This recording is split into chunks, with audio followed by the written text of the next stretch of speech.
ওঠো বিলাল মিনারাতে, সময় বয়ে যায়।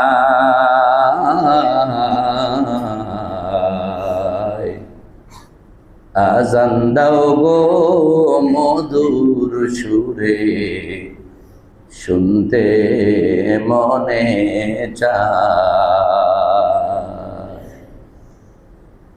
বিলাল বলে আজান দিলে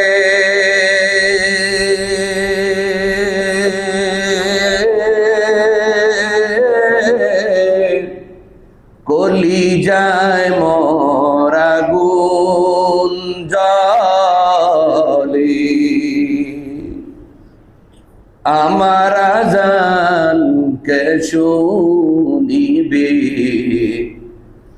ওরে আমার আজান কে শুনিবে, নবী নাই রে দুনিয়ায়। আজান দাও গো মধুর সুরে, সময় হয়ে যায়। লোকে বলে দাও গো আজান,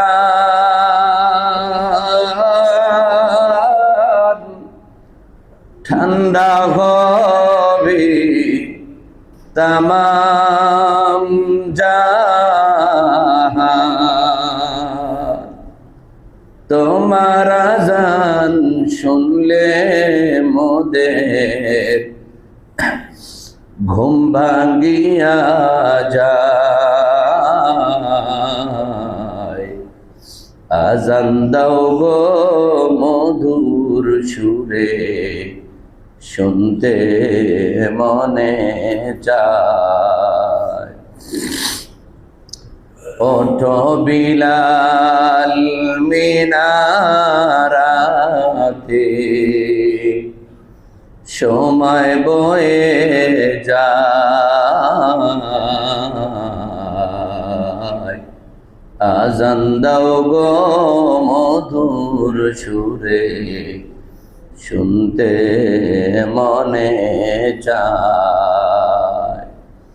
আল্লামা ইকবাল বলেন, রাগাই রুসমে আজার রোহে বেলালি না রগি, ফলসফা রগই তলকিনে গজালি না রহি। আজ দুনিয়ার মধ্যে তো আজান চলে, বেলাল রাদিয়াল্লাহু আনহুর আজানের সুর, ওই আল্লাহর মোহাব্বত মাখা আওয়াজ, যেই আওয়াজ মক্কাতুল মুকাররমার জমিনে বেলাল জবান থেকে বলেছেন আল্লাহু আহাদ। যত মারা হয়, যতই নির্যাতন করা হয়, বেলালের শরীরের রক্ত মাংস চর্বিগুলো বের হয়ে মরুর গরম বালুগুলো ঠান্ডা হয়ে যায়, কিন্তু পাষণ্ড কাফেরদের অন্তর ঠান্ডা হয় না। এই যে আল্লাহর মোহাব্বতের আওয়াজ, ঈমানের জন্য বেলালের কোরবানি, যার যত কোরবানি, আল্লাহর জন্য যার যত মায়া, তার মুখের উচ্চারণগুলো আল্লাহর কাছে তত বেশি পছন্দ হয়। আমার ভাইয়েরা আশ্চর্য হবে, আল্লাহ তাআলা বান্দার আওয়াজ কত স্পষ্টভাবে শুনতে পারেন।